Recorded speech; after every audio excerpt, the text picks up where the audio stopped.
فاعوذ باللہ من الشیطان الرجیم بسم اللہ الرحمن الرحیم ان اللہ لا یغیر ما بقوم حتی یغیر ما بانفسہم صدق اللہ العظیم۔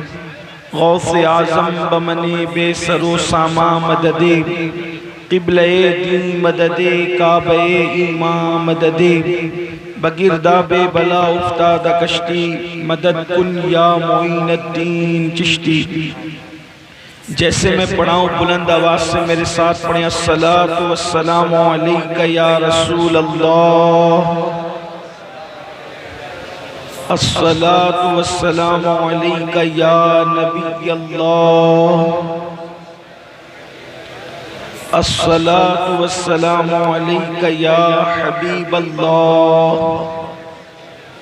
وعلی آلک واصحابک یا نور اللہ، صلی اللہ تعالی علیہ وسلم۔ یہ جو مذہبی جلسے ہوتے ہیں، ان مذہبی جلسوں کا مقصد اسلام کو لوگوں کے درمیان پہنچانا ہوتا ہے۔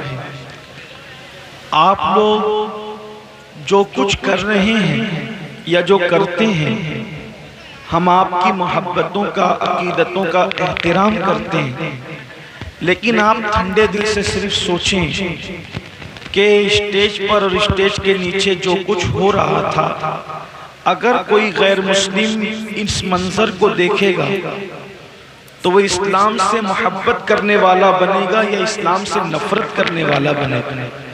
لوگ سوچیں گے کہ ان کی مذہبی محفلوں میں جب مذہب نہیں ہے تو پھر ان کی شادی بیاہ میں مذہب کیسے ہو سکتا ہے؟ جو محفل ہی مذہب کی تعلیم کے لیے منعقد کی گئی، جب اسی میں مذہب کہیں نظر نہیں آ رہا ہے، آپ مجھے بتائیں، آپ کی محبتوں کو میں کروڑوں سلام کرتا ہوں، لیکن ایک عالم دین اللہ رسول کے فرمان بیان کریں، پھر اس کے بعد کوئی بیچ میں سے چلائے، کوئی آواز لگائے، کوئی یہ کرے۔ یاد رکھیے، حضور علیہ السلام کی حدیث کا احترام ایسے ہی ہونا چاہیے جیسے رسول اللہ کو اگر ہم حالت ظاہری میں پاتے تو اس وقت ہم حضور کا کتنا احترام کرتے، ایسے ہی حضور کی حدیثوں کا احترام کرنا چاہیے۔ اگر آپ ان محفلوں کا احترام کرو گے تو اس کی برکتیں پاؤ گے۔ یہی محفلیں تھی میرے بھائی جس میں آنکھیں بند کر کے لوگ رسول اللہ کا دیدار کر لیا کرتے تھے۔ یہی محفلیں تھی جب لوگ علماء کا بیان سنتے سنتے دل میں کوئی مراد لے لیتے تو محفل سے اٹھنے سے پہلے ان کی مراد پوری ہو جایا کرتی تھی۔ لیکن آج ان محفلوں کو ہم نے بزنس، نام نمود اور پھول ہپاڑ، ہنسی مذاق اور دل کو بہلانے کا ذریعہ بنا لیا، تو محفلوں سے رونق بھی گئی، برکت بھی گئی، مذہبی تقدس بھی گیا۔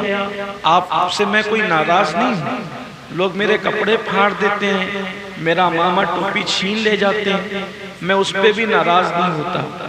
ایک شہر میں گیا، لوگوں نے مسجد کے شیشے توڑ دیے ملنے کے لیے، مسجد کا دروازہ توڑ دیا۔ میں نے کہا کمیٹی والے بھرپائی کر دیں، اللہ انہیں معاف کرے۔ ہم ناراض نہیں ہوتے کیونکہ آپ جو کرتے ہیں وہ محبت میں کرتے ہیں، عقیدت میں کرتے ہیں، لیکن ہم تو انسان ہیں، آپ سے ناراض نہیں ہوں گے، لیکن وہ غیرت والا خدا اگر آپ سے بھی ناراض ہو گیا اور مجھ سے بھی ناراض ہو گیا تو ہماری دنیا بھی برباد ہو گئی اور آخرت بھی برباد ہو گئی۔ اب میں آپ کے سامنے کوئی لمبی چوڑی گفتگو نہیں کرتا، اس لیے کہ آنے میں ہم لوگ بھی لیٹ ہوئے، جو وہ اتفاق سے ڈرائیور ایسا مل گیا کار کا جو شراب پی کر گاڑی چلا رہا تھا، مسلم نہیں تھا، وہ بچتے بچاتے آئے، اللہ نے خیر سے پہنچا دیا۔ اور چونکہ اب 4 بجے واپس سے ایئرپورٹ پہ پہنچنا ہے، اس وجہ سے جو ہے وہ ہم بہت لمبی چوڑی کوئی گفتگو نہیں کریں گے، ایک مختصر سی بات کرتے ہیں خواتین کے لیے اور آپ کے لیے۔ آج کل ہر مسلمان بھائی کا، بہن کا ایک دل کا یہ خیال ہے، لوگوں کی ایک تمنا ہے کہ میری جلدی سے حاضری مدینہ منورہ میں ہو، میں جلدی سے مدینہ منورہ دیکھ لوں اور میری حاضری مدینہ طیبہ. جب بھی لوگ حج کو جاتے ہیں، عمرہ کو جاتے ہیں، تو ان کی یہ جو دوسروں کو جاتے ہوئے دیکھتے ہیں تو ان کی تمنا ہوتی ہے، تڑپ ہوتی ہے کہ میں بھی مدینہ شریف جاؤں. اور پھر ایک دل میں لوگوں کے خیال پیدا ہوتا ہے کہ مدینہ شریف وہی لوگ جاتے ہیں جو مالدار لوگ ہیں. جو مالدار ہیں وہی مدینہ شریف جاتے ہیں اور غریب مدینہ شریف نہیں جاتا. یہ بات آپ اپنے دماغ سے نکال دیں. مدینہ منورہ نہ غریب جاتا ہے نہ امیر جاتا ہے. مدینہ منورہ نہ بادشاہ جاتا ہے نہ ہی رعایا جاتی ہے. مدینہ منورہ صرف وہ جاتا ہے جس کو مدینے کے تاجدار بلا لیا کرتے ہیں. جسے چاہا اپنا بنا لیا، جسے چاہا در پہ بلا لیا. یہ بڑے کرم کے ہیں فیصلے، یہ بڑے نصیب کی بات ہے. اگر مدینہ منورہ جانے کا آپ کا پلان ہے تو کثرت کے ساتھ اللہ کے رسول صلی اللہ علیہ وآلہ وسلم پر درود پڑھیے اور اس نیت سے پڑھیے کہ اللہ اس کے رسول راضی ہو جائیں. اگر بس کرم کی نظر ہوئی تو دو کاموں میں سے ایک کام ہو سکتا ہے، یا تو وہ خود تشریف لے آئیں گے یا پھر وہ آپ کو بلا لیں گے. آپ درود پڑھیں کثرت کے ساتھ، لیکن یہ کثرت سے درود بھی پڑھنا ایک اس وقت آپ کو فائدہ پہنچائے گا جب آپ نمازوں کی پابندی کے ساتھ درود شریف پڑھیں گے. اگر آپ نماز نہیں پڑھتے اور آپ درود شریف پڑھ رہے ہیں، آپ کو ثواب تو ملے گا لیکن درود کی مکمل برکتیں آپ کو نصیب نہیں ہوگی. کسی بھی عمل کی برکت بغیر نماز کے آپ کو مکمل طور پر کبھی نصیب نہیں ہو سکتی. اس سلسلے میں ایک بات عرض کرتا ہوں اور بات مکمل کرتا ہوں. درود شریف کو عمل ہے کہ اگر مچھلی پڑتی ہے تو اللہ مچھلی پر آگ کو حرام کر دیتا ہے. درود شریف کو عمل ہے اگر شہد کی مکھی پڑتی ہے تو اللہ تبارک و تعالی کڑوے کسیلے رسوں کو جو ہے وہ شہد میں تبدیل فرما دیتا ہے. درود شریف اگر کوئی مصیبت میں پڑے اللہ اس کی مصیبتوں کو دور کرتا ہے. درود شریف اگر کوئی خوشیوں میں پڑے اللہ خوشیوں میں اضافہ فرماتا ہے. اس سلسلے میں ہماری کتابوں میں لکھا ہوا ہے کہ ایک عاشق رسول تھا اور بڑا غریب تھا اور اس کا کام تھا سنگ تراشی، یعنی پتھروں کو تراشنا. وہ پتھروں کو تراشتا تھا. یاد رکھنا ہم حضور سے عشق کی بہت باتیں کرتے ہیں، محبت کی بہت باتیں کرتے ہیں. مجھے سنیوں سے شکایت یہ ہے ہم نے عشق کی باتیں بہت کی لیکن ہم نے رسول اللہ سے ویسا عشق نہیں کیا. جیسی ہم نے باتیں کی، جیسے نعرے لگائے، ویسے ہم نے حضور سے عشق نہیں کیا، حضور سے ویسی محبت نہیں کی. میرے بھائی جو جس سے عشق کرتا ہے وہ ہر دم اس کا ذکر کرتا ہے. جو جس سے عشق کرتا ہے وہ ہر دم اس کو یاد رکھتا ہے. جو جس سے عشق کرتا ہے وہ اس پر مر مٹنے کا جذبہ رکھتا ہے. ارے نادان، کبھی پتنگوں سے ہی سیکھ لیا ہوتا. ایک پتنگے جب بھی جنگل کے اندر آگ جلتی ہے پتنگے اپنی جان کو نہیں دیکھتے بلکہ وہ آگ پر اپنی جان کو قربان کر کے بتاتے ہیں. عشق ایسا ہے جو بچنا نہیں بلکہ جلنا چاہتا ہے، جو جینا نہیں بلکہ مرنا چاہتا ہے. اللہ اکبر. ہمارا حال یہ ہے ہم ہیروز کی تصویریں اپنے موبائل کے اسکرین پر بھی رکھیں، ہم گانوں کی ٹون اپنی رنگ ٹون پر لگا کر بھی رکھیں، ہم کپڑے چلنا پھرنا بولنا اسٹائل پوری زندگی کا سارا لائف اسٹائل جو ہے وہ ہیرو کے کرکٹر کے انداز میں کریں اور دعویٰ کریں عشق مصطفیٰ کا، دعویٰ کریں محبت رسول کا. نہیں نہیں، یاد رکھنا اگر آپ عاشق بن جائیں گے عاشق تو اللہ اکبر بہت سے ایسے عالم ہوں گے جن کو عشق نصیب نہیں ہے ان سے بھی آپ آگے بڑھ جائیں گے. بہت سے ایسے عبادت گزار ہوں گے جن کے پاس عشق نہیں ہے ان سے بھی آپ آگے بڑھ جائیں گے. بہت سے ایسے حاجی ہوں گے جن کے پاس عشق نہیں ہے ان سے بھی آپ آگے بڑھ جائیں گے. اس لیے کہ عشق وہاں لے جاتا ہے جہاں فرشتوں کے پر بھی تھکتے نظر نظر آتے ہیں۔ اللہ اکبر، عشق وہ چیز ہے۔ تو ایک عاشق رسول تھا، غریب تھا، مفلس تھا، سنگ تراشی یعنی پتھروں کو تراشنا اس کا کام تھا۔ اللہ اکبر، یہ بھی یاد رکھنا جب کوئی میرے آقا پر درود پڑھتا ہے تو آقا کریم اس کے درود کو جو عشق کے ساتھ محبت اور عقیدت کے ساتھ پڑھتا ہے، آقا فرماتے ہیں صلی اللہ علیہ وسلم کہ جو محبت اور عشق میں ڈوب کر مجھ پہ درود پڑھتا ہے اس کا درود میں خود سنا کرتا ہوں، اور جو ایسے ہی روا روی میں پڑھتا ہے اس کا درود فرشتے لا کر مجھے پہنچاتے ہیں اور کہتے ہیں یا رسول اللہ فلاں ابن فلاں یعنی باپ کے نام کے ساتھ وہ درود پہنچتا ہے، روا روی میں پڑھا تو فرشتہ پہنچاتا ہے، اور عشق میں ڈوب کے پڑھا تو خود تیری آواز مصطفیٰ جان رحمت کے کانوں تک پہنچتی ہے۔ اللہ اکبر، بڑا عمل ہے درود، بہت بڑا عمل ہے درود۔ درود کبھی مردود نہیں ہے اور درود پڑھنے والا بھی کبھی مردود نہیں ہے۔ جو کثرت سے درود پڑھتا ہے مرنے کے بعد اس کا کفن بھی میلا نہیں ہوتا، اس کے جسم کو قبر کی مٹی نہیں کھاتی۔ یہ درود بہت بڑی چیز ہے۔ بچے کو درود کی کثرت کروا دو، خود بھی اٹھتے بیٹھتے چلتے پھرتے وضو بے وضو درود شریف پڑھتے رہو۔ با وضو پڑھو تو مقدر کی معراج ہے، لیکن اگر کبھی وضو سنبھال نہ سکو اور کسی وجہ سے بے وضو پڑھنا چاہے تو بے وضو بھی درود پڑھنے کی اجازت ہے۔ بہنوں سے بھی کہتا ہوں اگر اپنے بچوں کو نیک دیکھنا چاہتی ہو تو جب تم کھانا بنایا کرو تو درود شریف پڑھتے بنایا کرو۔ اگر چاہتی ہو کہ تمہارے شوہر کے دل میں تمہاری محبت پیدا ہو جائے تو درود شریف پڑھتے ہوئے کھانا بنایا کرو۔ اس سے بڑا تعویذ کوئی نہیں ہے، ہر درد کی دوا ہے۔ صلی علی محمد، تعویذ ہر بلا ہے۔ صلی علی محمد، اللہ اکبر۔ تو وہ سنگ تراش تھا، پتھروں کو تراشتا تھا۔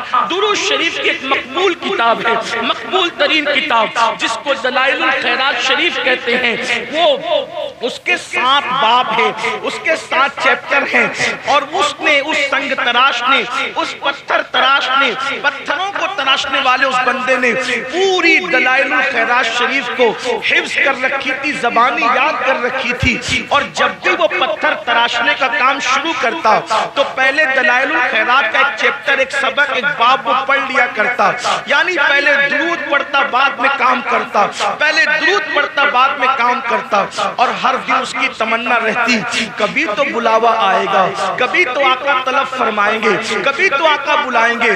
نہ کوئی ساز ہے، نہ کوئی سامان ہے، نہ کوئی اسباب ہے، کچھ بھی نہیں ہے، بس ایک عشق کی تڑپ ہے کہ حضور کبھی تو بلائیں گے۔ بنے گا جانے کا پھر بہانہ، کہے گا آ کر کوئی دیوانہ، چلو دیوانو تمہیں مدینے، مدینے والے بلا رہے ہیں۔ اللہ اکبر، جب تڑپ سچی ہوتی ہے تو پھر کرم ہوتا ہے۔ ایک رات اس کو میرے آقا کی یاد آئی اور روتے روتے وہ سو گیا۔ جب سویا تو اس کی آنکھ جب بند ہوئی، دل کی آنکھیں بیدار ہوئی، اس نے کیا دیکھا؟ مقدر بیدار ہوا، وقت بیدار ہوا، اور اس نے کیا دیکھا کہ گنبد خضرا ہے، نورانی تخت بچھا ہے، سنہری جالیاں ہیں، اور اس تخت کے اوپر آمینہ کے لال، عبداللہ کے لخت جگر، خسرو خوباں، معصوم آمنہ، سید العالمین، قائد المرسلین، دانائے سبل، مولائے کل، خط الرسل، صاحب قرآن، طٰہٰ و یاسین، مزمل و مدثر، غیب دا نبی، عالم ما کان و ما یکون، امام المرسلین، خاتم النبیین، سید العالمین، شفیع المذنبین، یعنی ہم سب کے آقا و مولا محمد الرسول اللہ، ارواحنا فدا صلی اللہ علیہ وسلم ایک تخت پر جلوگر ہے، اور تخت پر بیٹھے بیٹھے اللہ کے رسول فرماتے ہیں تم مدینے آؤ۔ سرکار خود دعوت دے رہے ہیں تم مدینے آؤ، اور یہ دیکھو یہ میرے گنبد کا ایک کنگرا ٹوٹ گیا ہے، اس کو تم اپنے ہاتھ سے آ کر کے تعمیر کرو۔ ہائے ہائے، دنیا میں معماروں کی کمی تو نہ تھی، لیکن حضور نے کس کا انتخاب کیا؟ جو حضور کا عاشق تھا اس کا انتخاب کیا، اور پھر اس جوان کو سرکار نے فرمایا تمہیں مدینہ منورہ آنا ہے، اور حضور نے کہا کہ یہ کنگرا تعمیر کرنا ہے۔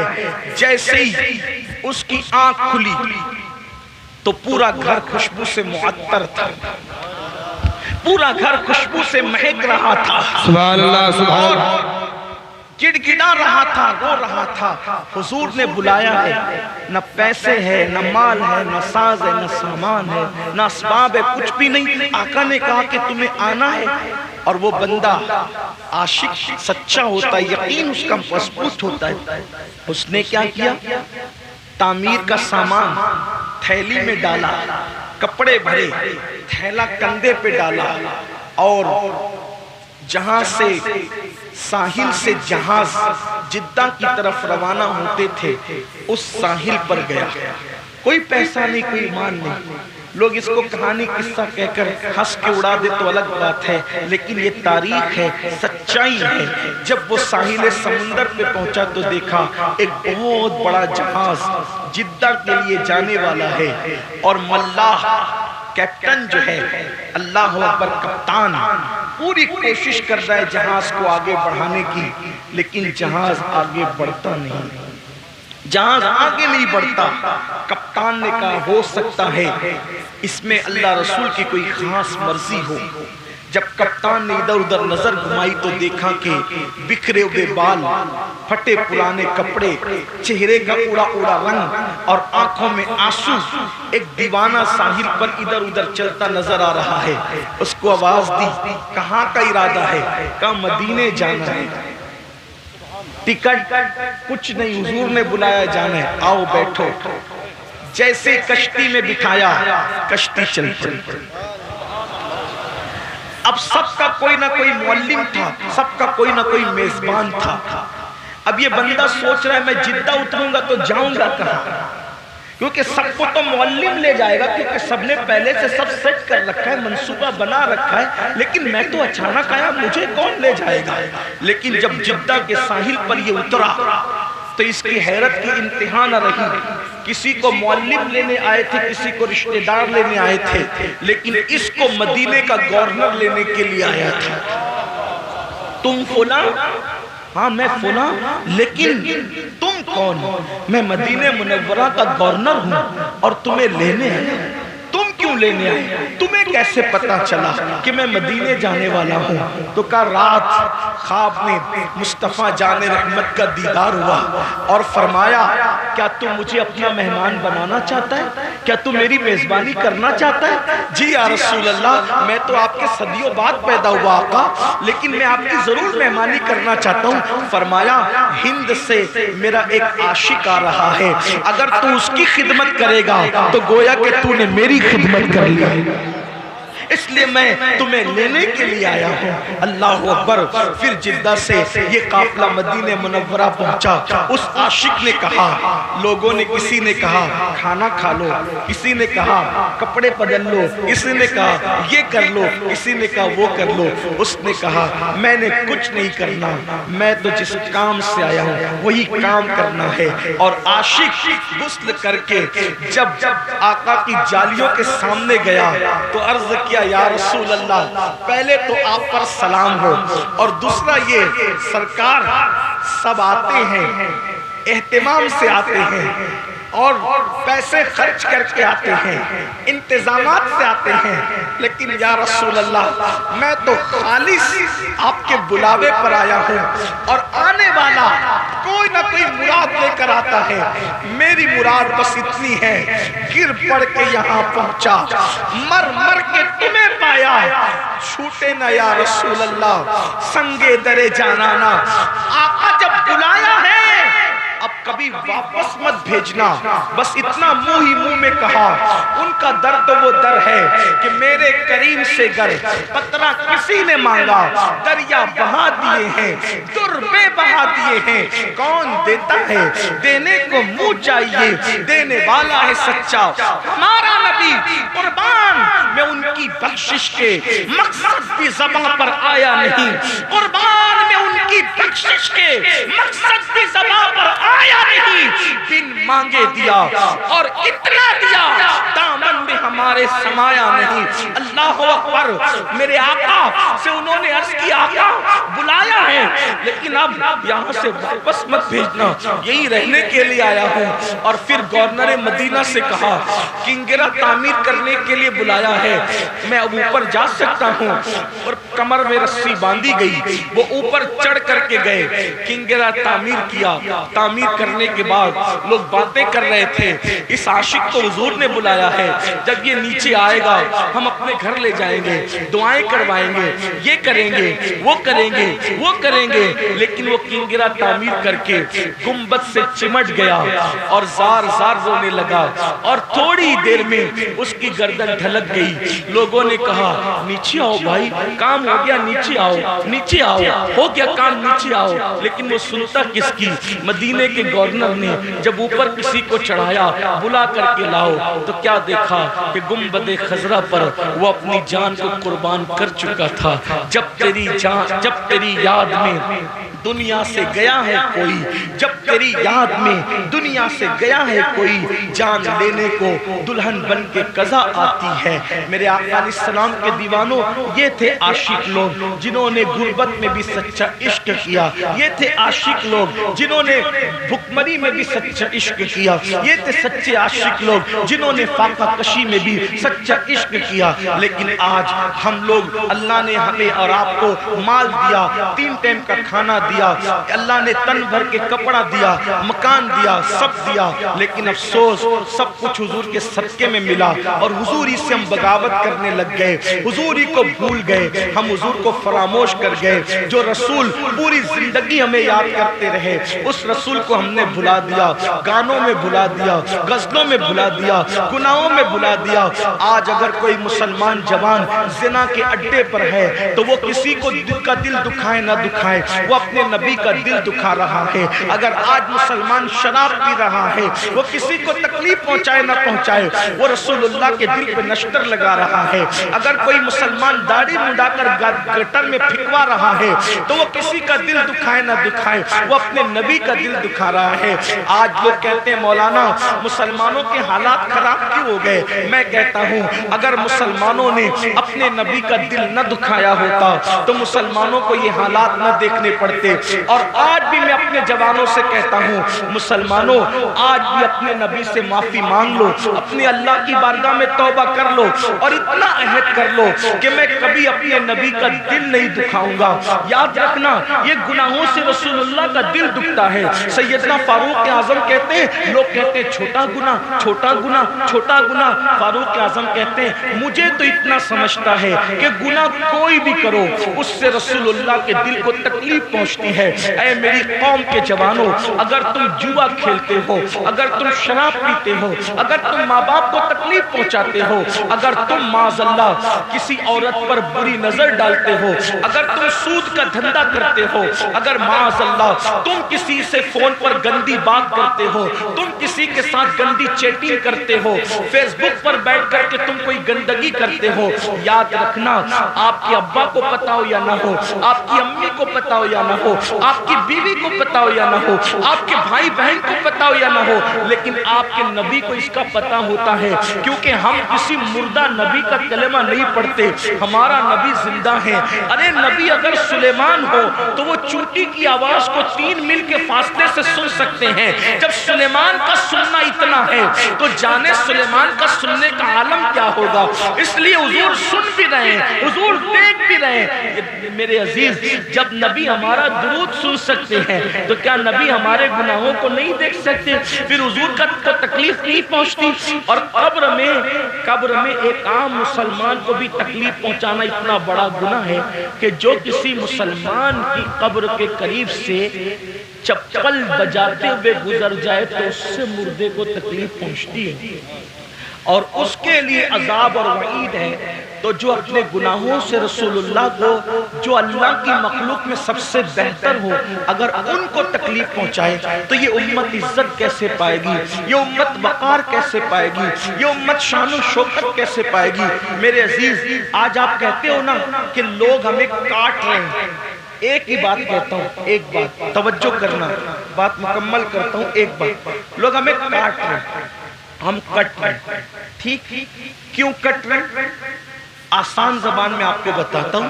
اللہ کے رسول نے احد کے میدان میں چند صحابہ کو کہا تم اس پہاڑ پہ کھڑے رہنا جب تک میں نہ کہوں تم نیچے مت آنا. توجہ کرنا. جو سمجھدار جوان ہے ان کی میں توجہ چاہتا ہوں. جو دیگا مستی کرنے میں تو ان سے کوئی بات ہی نہیں کر رہا ہوں, لیکن جو واقعی سن کر کچھ سیکھنے اور عمل کرنے آئے ہیں ان کی خاص توجہ.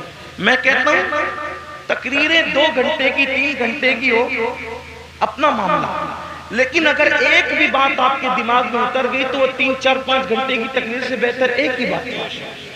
ہمیں لوگ کاٹتے کیوں ہیں؟ ہم کیوں کٹ رہے ہیں؟ پوری دنیا میں کیوں کٹ رہے ہیں ہم؟ اللہ کے رسول نے اپنے صحابہ سے کہا, چند صحابہ سے, یہ جبل روما ہے, اس پر کھڑے ہو جاؤ, جب تک میں نہ کہوں تم اترنا نہیں. اگر تم دیکھو کہ ہم گاجر مولی کی طرح کٹ رہے ہیں تو بھی مت اترنا, اور اگر تم دیکھو کہ ہم مال غنیمت اکٹھا کر رہے ہیں تو بھی مت اترنا. ٹھیک. احد کی جنگ شروع ہوئی. تھوڑی دیر میں مسلمانوں نے کافروں کے ایسے چھکے چھڑائے کہ وہ سر پہ پیر رکھ کے سرپٹ بھاگے, اپنی عورتوں کو, اپنا مال, اپنے اونٹنی, اپنی سواری سب چھوڑ کے بھاگے. اب توجہ کرنا, جب وہ سب چھوڑ کر کے بھاگے تو جن کو رسول اللہ نے پہاڑ پہ کھڑا کیا تھا ان میں ہو گیا اختلاف. کچھ نے کہا کہ نیچے اترو, جنگ ختم ہو گئی. کچھ نے کہا اللہ کے رسول نے جب منع کیا کہ جب تک میں نہ کہوں نیچے مت اترنا, تو انہوں نے کیا کہا, حضور نے یہ میں نہ کہوں کی بات جب تک جنگ جاری ہے تب تک کے لیے کہا تھا. جنگ ختم ہو گئی, اب اوپر رکنے کا مطلب کیا؟ وہ دوسرے گروپ نے کہا, کیا کہا کہ بھئی جنگ جاری اور جنگ ختم سے ہم کو کوئی مطلب نہیں. جب ہمارے نبی نے کہہ دیا کہ جب تک میں نہ کہوں نیچے مت آنا تو ہم نہیں جائیں گے. انہوں نے کہا یہ حکم صرف جنگ تک تھا, جنگ ختم ہو چکی ہے. یعنی وہ گناہ بھی نہیں ہے, وہ خطا بھی نہیں ہے ان کی, مگر ان کو حضور کا قول سمجھنے میں کچھ مغالطہ ہوا, اتنا ہی کہہ سکتے ہیں. نہ وہ گناہ ہے نہ خطا ہے. اور پھر ان کی بڑی تعداد نیچے آ گئی جن کو رسول اللہ نے کہا تھا پہاڑ سے مت اترنا, مگر ان کی بڑی تعداد نیچے آ گئی, اور ایک چھوٹی سی تعداد انہوں نے کہا جب تک حضور نہیں کہیں گے ہم یہی رہیں گے. کیا ہوا؟ جو بھاگ رہے تھے سرپٹ, سروں پہ پیر رکھ کر کے, وہ بیویاں چھوڑ کے, اونٹنیاں چھوڑ کے, گھوڑے چھوڑ کے جو بھاگ رہے تھے, انہوں نے جب وہ پہاڑ خالی دیکھا پلٹ کے حملہ کیا.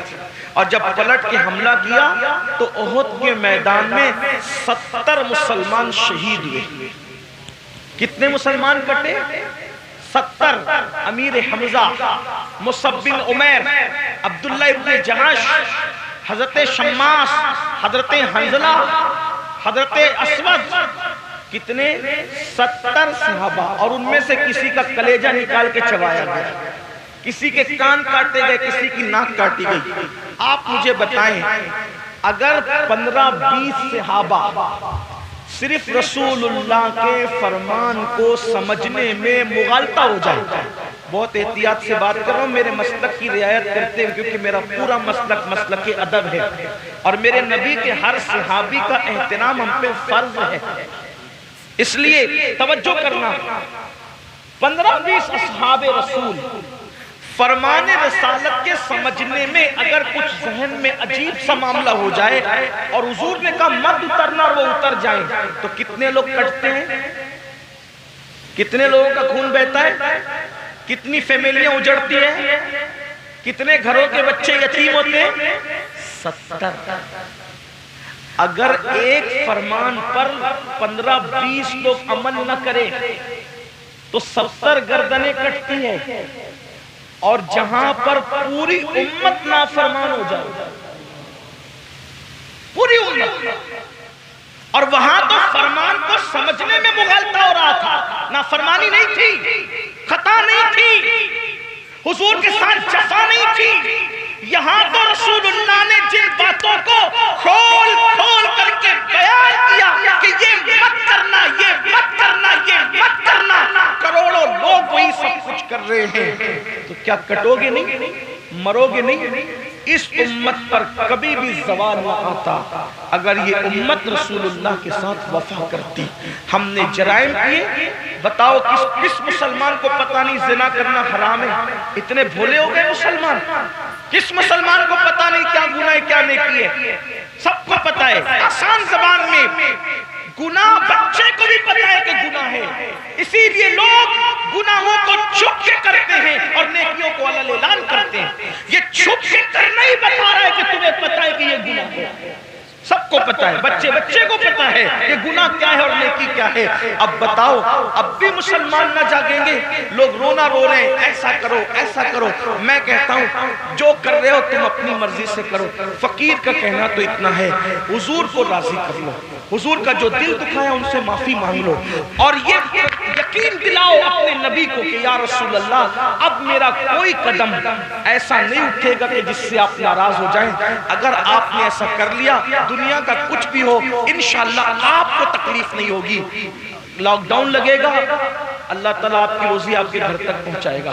وبائیں آئے گی، آپ کی آنکھ میں کبھی آنسو نہیں ہوگا۔ کیوں؟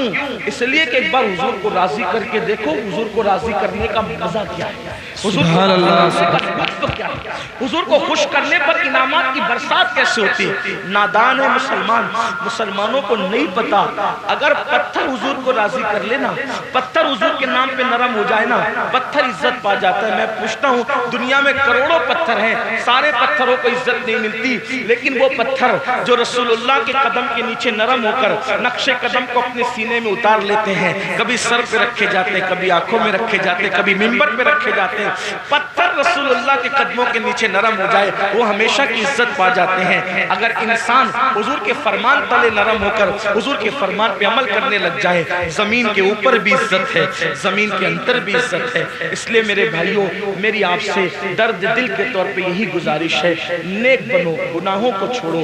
اللہ کے رسول صلی اللہ علیہ وآلہ وسلم فرماتے ہیں بہترین مہاجر وہ ہے، بہترین ہجرت کرنے والا وہ ہے جو گناہ چھوڑ دے اور نیکیوں کی طرف آئے۔ ایسا ہجرت کرنے والا بہترین مہاجر ہے۔ آؤ، ہجرت صحابہ نے کی تھی، اب ہجرت نہیں، لیکن ہجرت ابھی بھی اس اعتبار سے ہے کہ ہم اگر گناہ کو چھوڑ کر کے نیکیوں کی طرف آتے ہیں تو یہ بھی ہجرت ہے، اور اس سے بہترین ہجرت کچھ نہیں ہو سکتی۔ میرے آقا فرماتے ہیں ہجرت کرو مالدار ہو جاؤ گے، یعنی گناہ کو چھوڑ کر اگر نیکیوں کی طرف آؤ گے تو اللہ تعالیٰ تمہیں مالا مال فرما دے گا، بہت برکت دے گا اللہ۔ آؤ میرے بھائیوں، اللہ کی بارگاہ میں سچی توبہ کرو، رجوع کر لو اس کی طرف، معافی مانگ لو اس سے، اور رسمی مسلمان اور اسمی مسلمان بن کر زندگی مت گزارو بلکہ حقیقی مسلمان بن کے زندگی گزارو۔ ایسا مسلمان جس کا چلنا، جس کا بولنا، جس کا اٹھنا، جس کا بیٹھنا، جس کا سونا،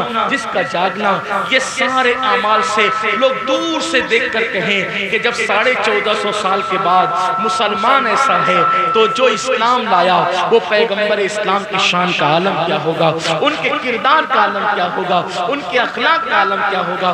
بس یہی پیغام لے کر ہم یہاں پر آئے تھے۔ حضرت مولانا جاوید صاحب اور ان کی پوری ٹیم کو مبارکباد کہ انہوں نے خوبصورت جلسہ سجایا۔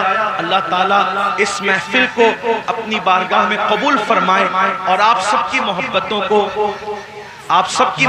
کو اللہ تعالیٰ قبول فرمائے۔ اور میں آپ سے گزارش کرتا ہوں کہ مجھے 4 بجے دلی ایئرپورٹ پہنچنا ہوگا، اس لیے آپ سب کی محبتوں کا شکریہ۔ اگر آپ اس سے مصافحہ کریں گے، دوڑیں گے، بھاگیں گے تو ممکن۔ بیٹھو، ابھی محفل ختم ہے، بیٹھ۔ حضرت مولانا صاحب بیان فرما رہے تھے اور میں ان کے اور آپ کے درمیان مخل ہو گیا تھا، تو میں چاہوں گا بیٹھ جائیں۔ دیکھو اتنی دیر تک بات کی، اس کے بعد بھی لوگ وہی کر رہے ہیں جو وہ کرنا چاہتے ہیں۔ دستار، اچھا، یہ بچے کی دستار